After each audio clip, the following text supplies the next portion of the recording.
Hello everyone and welcome back to my channel. So this is the fourth part of the chapter Nutrition in Animals.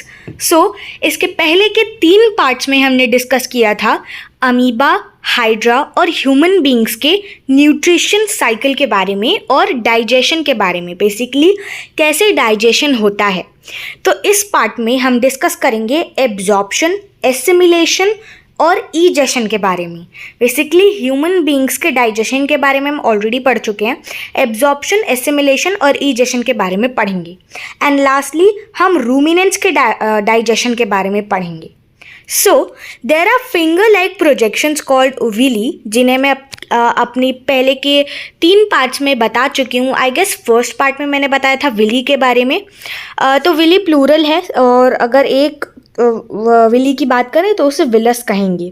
So they are present on the inner walls of small intestine. So ये finger like projections होती हैं जो कि small intestine की अंदर वाली walls पे present होती हैं. ठीक है.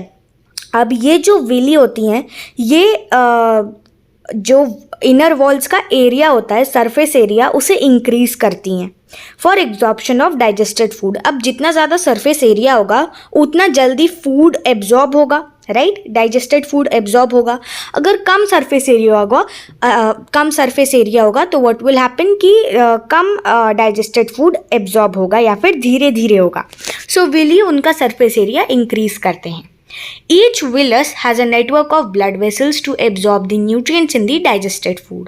हर एक विलस में एक नेटवर्क ऑफ ब्लड वेसल्स होता है जो कि न्यूट्रिएंट को एब्जॉर्ब करने में हेल्प करता है, जो कि डाइजेस्टेड फूड में प्रेजेंट होते हैं.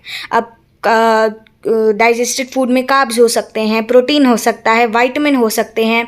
ठीक है. डिफरेंट टाइप्स ऑफ विटामिन हो सकते हैं एंड जो भी सारे न्यूट्रिएंट्स होंगे वो. Now what happens in assimilation is basically कि this happens in all the cells of our body including the cell of the alimentary canal. So assimilation एक ऐसा प्रोसेस है जो कि बॉडी के हर एक सेल में होता है, चाहे वो एलिमेंट्री कैनाल का सेल क्यों ना हो. एसिमिलेशन एक ऐसा प्रोसेस है जिससे जो डाइजेस्टेड फूड है वो सेल्स तक रीच आउट होता है, सेल्स तक पहुंचता है ब्लड वेसल्स के थ्रू. ठीक है. यानी कि वेन्स के थ्रू और ब्लड के थ्रू फ्लो करके जो डाइजेस्टेड फूड होता है वो जब हर एक सेल के पास पहुंचता है, that is assimilation. And then it is converted into products necessary for them or is to utilized for their activities, and then it can be converted into energy or it can be stored as well in the body. अगर आप कोई exercise कर रहे हो या फिर कोई भी एक्टिविटी कर रहे हो आफ्टर अ फ्यू मिनट या फिर कुछ के टाइम के बाद, सो व्हाट विल हैपन कि वो एनर्जी में कन्वर्ट हो जाएगा एंड आपकी बॉडी उस एनर्जी को यूटिलाइज करेगी. बट अगर आप कुछ नहीं कर रहे हो, बैठे हुए हो या फिर सिर्फ you are lying on the bed, so what will happen कि वो जो एनर्जी है वो स्टोर हो जाएगी बॉडी में एंड कुछ ऐसे पार्ट्स में स्टोर हो जाएगी that will lead to obesity. ठीक है. फिर आप मोटे हो जाओगे क्योंकि जितना भी फूड है, डाइजेस्टेड फूड जो कि आपकी बॉडी को यूटिलाइज करना था वेरियस एक्टिविटीज़ करके, बट आपकी बॉडी नहीं कर रही है, बस एक जगह पे स्टिल है, तो वो बॉडी में स्टोर हो जाएगा. ओके.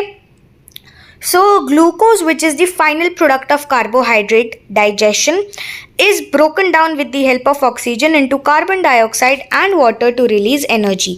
तो ग्लूकोज जो कि फाइनल प्रोडक्ट होता है, जब कार्बोहाइड्रेट डाइजेस्ट हो जाता है तो जो फाइनल प्रोडक्ट होता है वो ग्लूकोज होता है. वो फिर और छोटे छोटे पीसेज में और पार्टिकल्स में ब्रेक डाउन किया जाता है और उसमें ऑक्सीजन उसकी हेल्प करता है. And then it is converted into carbon dioxide and water so that energy can be released. Then the excess glucose or glucose that is not used immediately is converted into glycogen and stored in the liver for use when needed. तो वही मैं बता रही हूँ, जैसा मैंने बताया कि यही बताया गया है कि जो अब बचा हुआ ग्लूकोज है या फिर वो ग्लूकोज जो कि अब इमीडिएटली यूज़ नहीं होगा but may be further in the future आपको अगर अभी 2 घंटे बाद कुछ एक्टिविटी करनी हो तो उसके लिए यूज़ होगा, तो वो लिवर में जाकर स्टोर हो जाता है फर्दर यूज़ के लिए. Amino acid which are used for the growth and repair of the worn out cells and fatty acids and the glycerol are stored below the skin as energy reserves. Now we will talk about egestion. So undigested and unabsorbed food moves into the large intestine to a part called colon, where some amount of water and salt are reabsorbed from the undigested food. So basically अब जो undigested food है या फिर जो waste है जिसकी हमारी body को कोई नीड नहीं है, तो वो फिर स्मॉल इंटेस्टाइन से ट्रैवल करके लार्ज इंटेस्टाइन में पहुंचता है. सो वो लार्ज इंटेस्टाइन के कैसे पार्ट में पहुंचता है जिसे हम कोलन बोलते हैं, जहाँ पे कुछ अमाउंट ऑफ वाटर और सॉल्ट ऑलरेडी रहता है वहाँ पे, एंड वो रीएब्जॉर्ब हुआ जाता है फ्रॉम द अनडाइजेस्टेड फूड. ठीक है, अनडाइजेस्टेड फूड यानी वेस्ट से जितना भी वाटर एंड सॉल्ट है वो फिर रीएब्जॉर्ब होता है. The remaining undigested food then moves to the second part that is known as rectum. फिर वो बचा हुआ है अनडाइजेस्टेड फूड जिसमें कोई भी सॉल्ट या फिर कोई भी अमाउंट ऑफ वाटर नहीं है, फिर वो पहुंचता है रेक्टम में, एंड यहाँ पर वो स्टोर हो जाता है. एंड देन फर्दर जब वो ईजिली पूरा कंप्लीट डाइजेशन होता है तो वो फिर बॉडी से रिमूव हो जाता है, ठीक है, through the anus, and this process is called ईजेशन. Now we will talk about digestion in ruminants. अब ruminants क्या होते हैं? They are grass eating animals, okay? And for example cow, goat, buffalo, they are grass eating animals जो कि घास खाते हैं, grass को कंज्यूम करते हैं, and they feed on basically plants, and plants में भी बस घास ही खाते हैं, ठीक है, नॉट कोई अदर वेजिटेबल और fruit. So you might have seen cows, buffaloes, sheep and goat chewing continuously. Plant eating animals quickly swallow their food after chewing it once.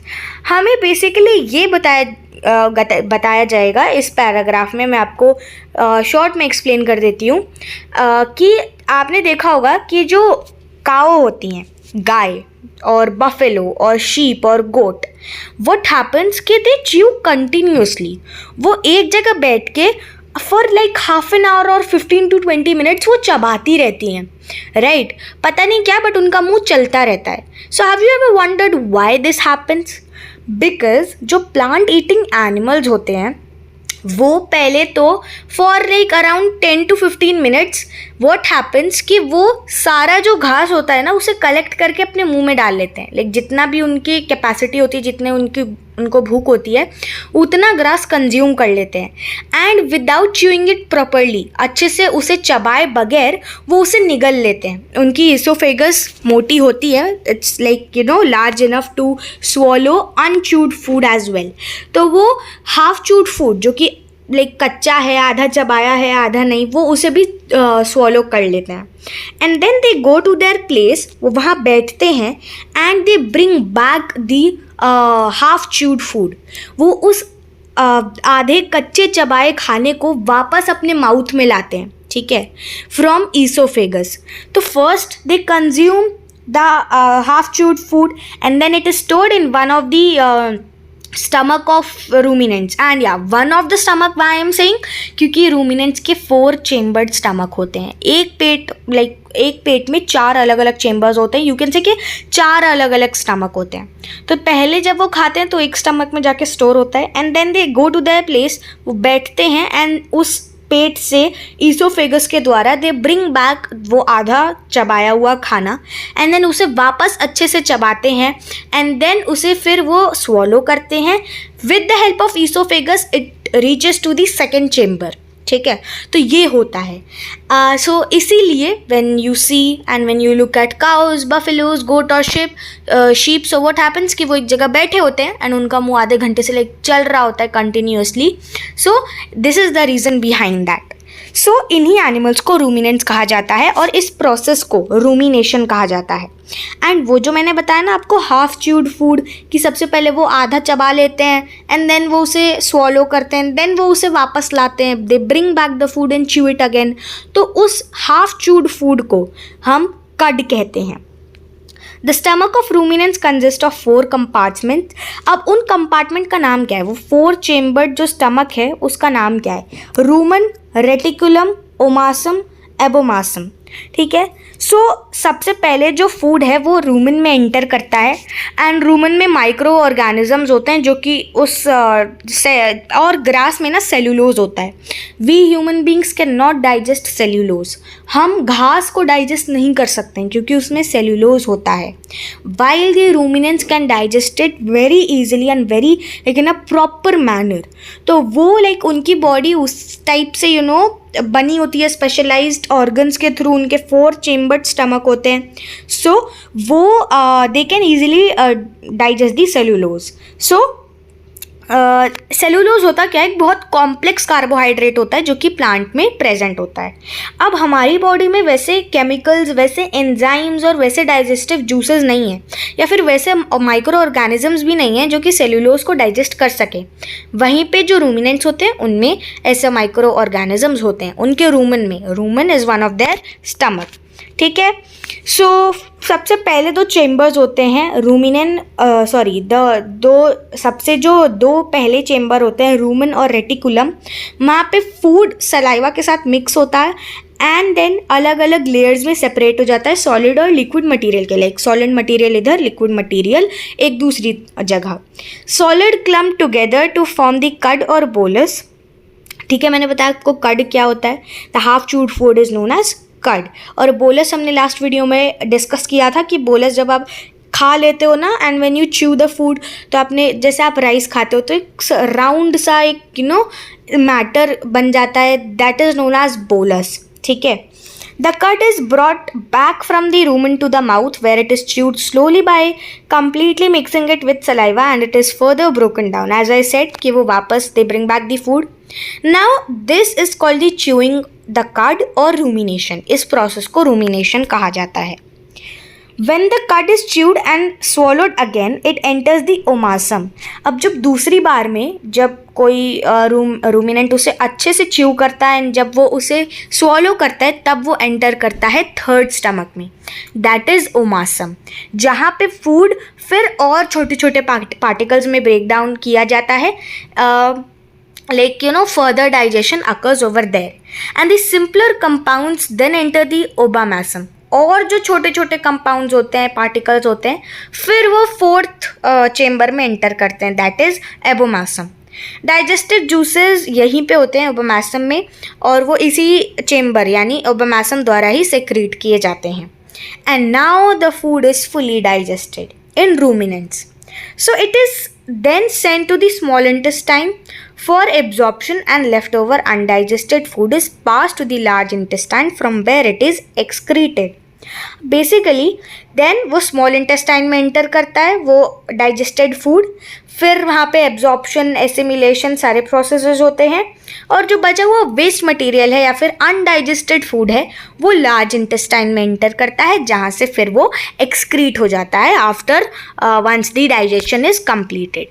सो यही था, this is how digestion occurs in ruminants.